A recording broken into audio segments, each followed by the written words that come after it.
Pembahasan video kali ini adalah tentang aksiologi. Jadi aksiologi ini adalah bagian ketiga dari dasar-dasar ilmu. Di video sebelumnya sudah kita bahas bagian pertama dan kedua dari dasar-dasar ilmu, yaitu ontologi dan epistemologi. Sebelum kita bahas apa itu aksiologi, kita singgung sedikit dulu tentang ilmu. Ilmu merupakan sesuatu yang paling penting bagi manusia karena dengan ilmu semua keperluan dan kebutuhan manusia bisa terpenuhi dengan lebih mudah dan lebih tepat pastinya. Ilmu telah mengubah wajah dunia di berbagai hal dalam memberantas penyakit, kelaparan, kemiskinan, dan berbagai wajah kehidupan lainnya yang tergolong sulit. Dengan kemajuan ilmu, manusia juga bisa merasakan banyak kemudahan seperti transportasi, pemukiman, pendidikan, komunikasi, dan yang lain sebagainya. Singkatnya, ilmu itu merupakan sarana untuk membantu manusia dalam mencapai tujuan hidupnya. Kemudian timbul pertanyaan, apakah ilmu selalu merupakan berkah dan penyelamat bagi manusia? Dan memang sudah terbukti dengan kemajuan ilmu pengetahuan, manusia dapat menciptakan berbagai bentuk teknologi. Misalnya pembuatan bom yang pada awalnya untuk memudahkan kerja manusia, namun kemudian dipergunakan untuk hal-hal yang bersifat negatif, yang menimbulkan malapetaka bagi manusia sendiri, seperti yang sudah banyak terjadi.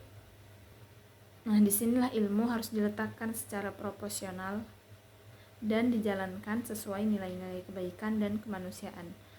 Karena jika ilmu tidak berpihak pada nilai-nilai, maka yang terjadi adalah banyak terjadi bencana dan malapetaka. Lalu apa yang dimaksud dengan aksiologi?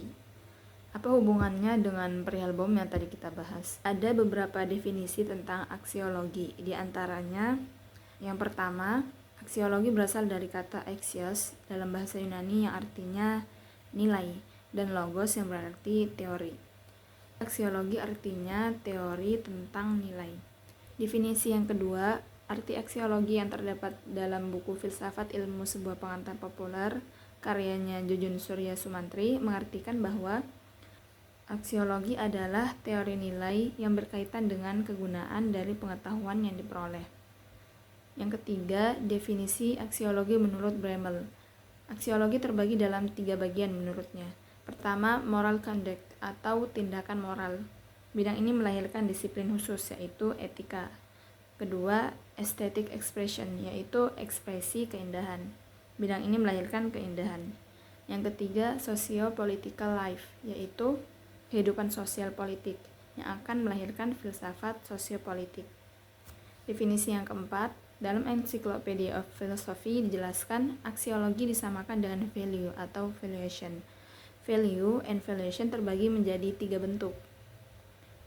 Bentuk value yang pertama yaitu nilai. Kata nilai biasa digunakan sebagai kata benda abstrak. Contohnya seperti nilainya baik, menarik, nilainya bagus.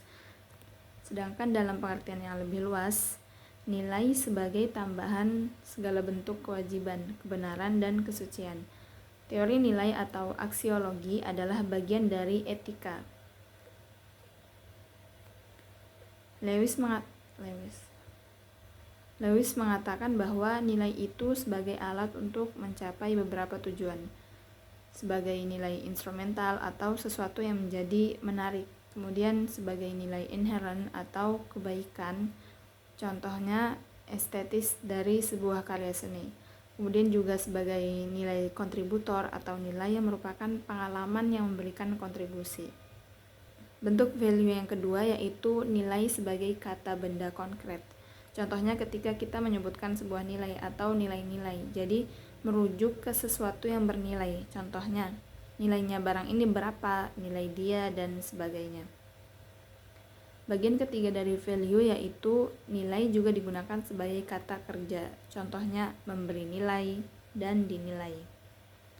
Nah, dari definisi-definisi aksiologi yang kita bahas tadi, terlihat jelas bahwa permasalahan yang utama adalah mengenai nilai. Nilai yang dimaksud adalah sesuatu yang dimiliki manusia untuk melakukan berbagai pertimbangan tentang apa yang dinilai. Dan teori tentang nilai dalam filsafat mengacu pada permasalahan etika dan estetika. Makna etika memiliki dua bentuk arti, yaitu yang pertama, etika merupakan suatu kumpulan pengetahuan mengenai penilaian terhadap perbuatan-perbuatan manusia. Jadi kalau dalam kalimatnya itu seperti saya pernah belajar etika. Arti yang kedua, etika merupakan suatu predikat atau dipakai untuk membedakan hal-hal, perbuatan-perbuatan atau manusia-manusia yang lainnya. Contohnya perkataan, ia bersifat etis. Kata etika ini menilai perbuatan manusia, maka lebih tepat dikatakan bahwa objek formal etika adalah norma-norma kesusilaan manusia, juga mempelajari tingkah laku manusia dari segi baik dan tidak baik dalam kondisi yang normatif. Apakah nilai itu objektif atau subjektif? Nilai itu objektif atau subjektif itu tergantung dari pandangan yang muncul. Nilai akan menjadi subjektif apabila ada subjek yang berperan dalam suatu hal. Jadi tolak ukurnya adalah kesadaran manusia. Eksistensinya, maknanya, dan validitasnya itu tergantung pada reaksi subjek yang melakukan penelitian.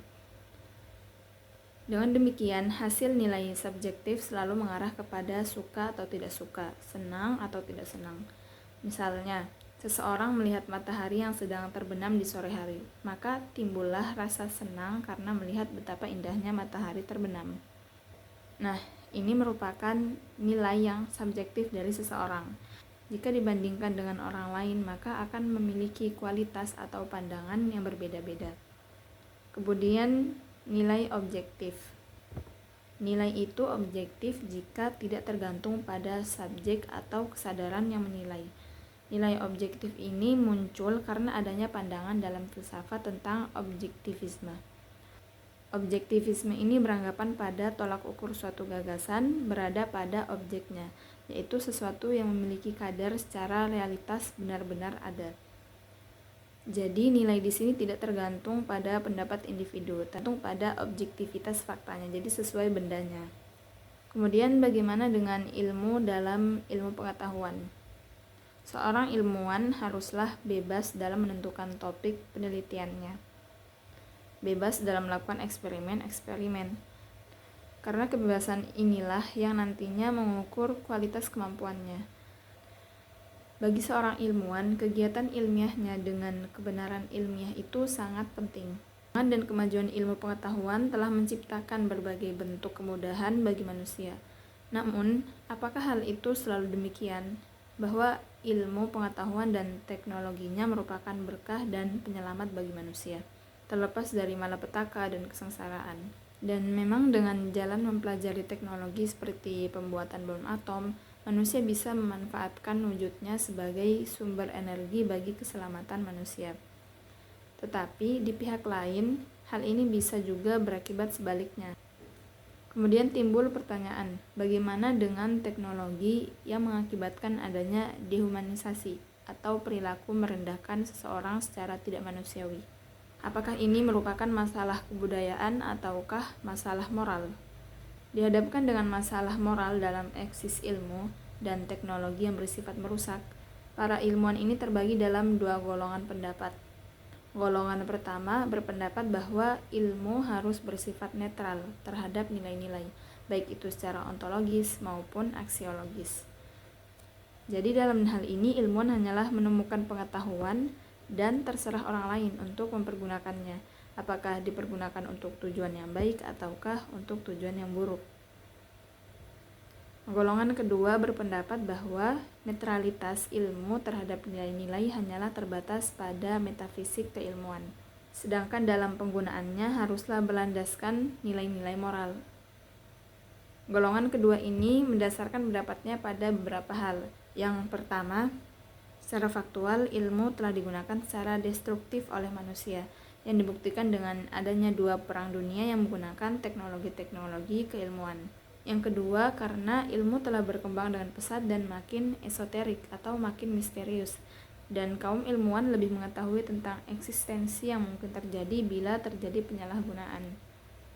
Landasan yang ketiga itu karena ilmu telah berkembang sedemikian rupa di mana terdapat kemungkinan bahwa ilmu dapat mengubah manusia dan kemanusiaan yang paling hakiki seperti pada kasus revolusi genetika dan teknik perbuatan sosial.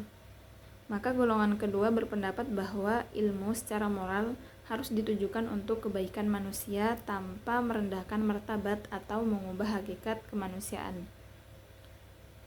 Dari dua pendapat golongan tadi, mungkin dapat kita pahami bahwa netralitas ilmu terletak pada epistemologinya saja. Artinya, tanpa berpihak kepada siapapun selain kepada kebenaran dan kenyataan. Sedangkan secara ontologis dan aksiologis, ilmuwan harus mampu menilai mana yang baik dan mana yang buruk, yang pada hakikatnya mengharuskan para ilmuwan untuk mempunyai landasan moral yang kuat. Karena tanpa landasan moral yang kuat, seorang ilmuwan akan menjadi momok yang paling menakutkan. Etika keilmuan merupakan etika normatif yang merumuskan prinsip-prinsip etis yang dapat dipertanggungjawabkan secara rasional dan juga dapat diterapkan dalam ilmu pengetahuan.